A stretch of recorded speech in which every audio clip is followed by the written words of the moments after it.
primitive medical care of a species that had barely begun to conquer its own diseases.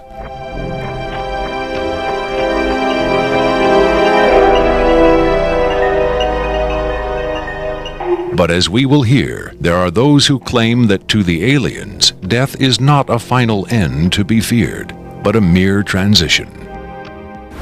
It was in the late 40s and early 50s that the U.S. government's policy toward UFOs was formulated.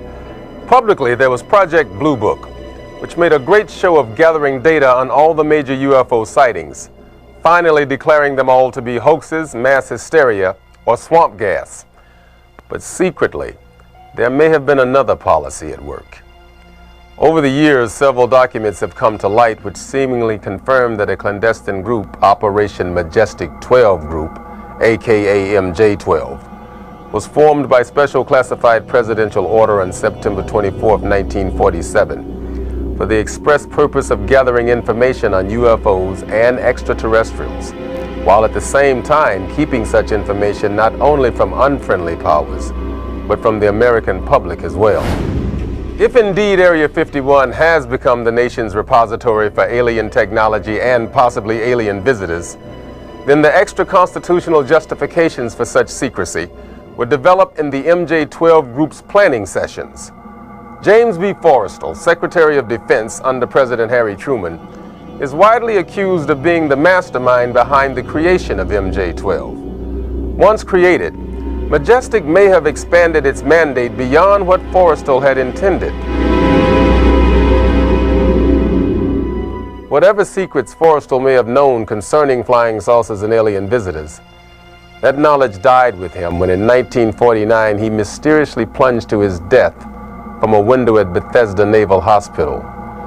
Though he was being treated for depression, many UFO researchers doubt that his death was a suicide, and point to the sinister workings of the possibly mythical MJ-12, which in their hypothesis may have been protecting its secrecy from a man who had come to believe the people had a right to know.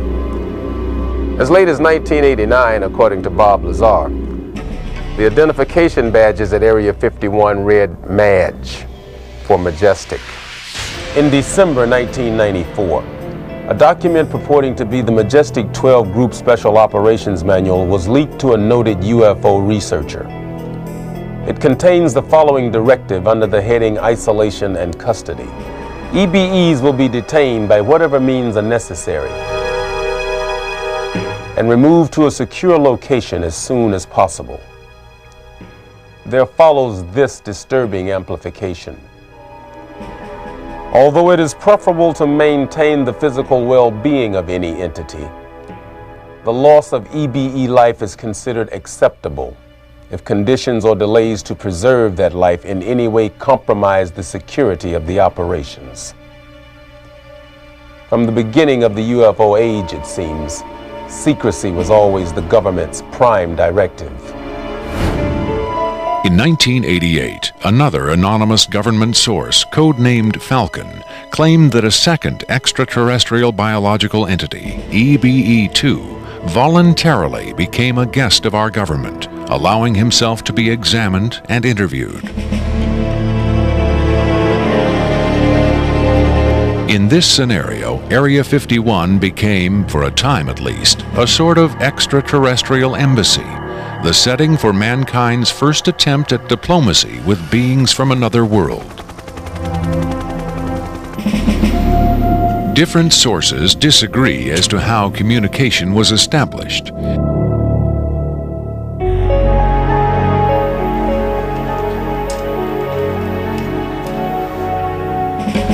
There is universal agreement that the EBEs are incapable or unwilling to speak human language.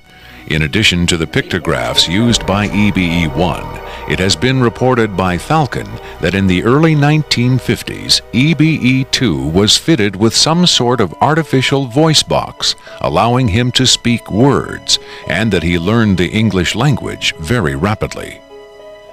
Other sources doubt this story, however.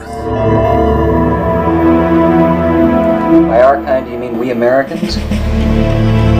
What has been reported most persistently is that the aliens communicate via thought projection or telepathy. would have been tortured, made to give up their secrets, instead of questioned in this friendly manner. We cannot be forced to communicate. Has it been tried? Not by us. We speak to who's ever willing to listen. The idea of telepathic communication with alien beings carries with it the same doubts and controversy attached to telepathy itself. Do the practitioners of this ancient art really have the ability to read minds? Or are they crafty charlatans who simply tell the listener what he or she wants to hear? If the cynics are right, then the self-proclaimed telepaths recruited by the government in the 1950s were playing an astoundingly daring hoax by claiming to speak for the mute visitors from the stars. Defenders of telepathy call this notion preposterous and point to the long history of government-funded research into mind reading as proof that their science has merit. In the last 4 decades, there have been persistent, often contradictory rumors and even eyewitness accounts of other alien visitors meeting secretly with military or government officials. But what about today? The Tester Corporation has recently come out with a model kit of Gray, the extraterrestrial life form, and a scale model of the so-called sport model, the UFO Bob Lazar says he studied at Area 51. This UFO kit has quickly become one of the most successful model kits in the history of the company. If the military is, in fact, conducting tests of extraterrestrial spacecraft at Area 51,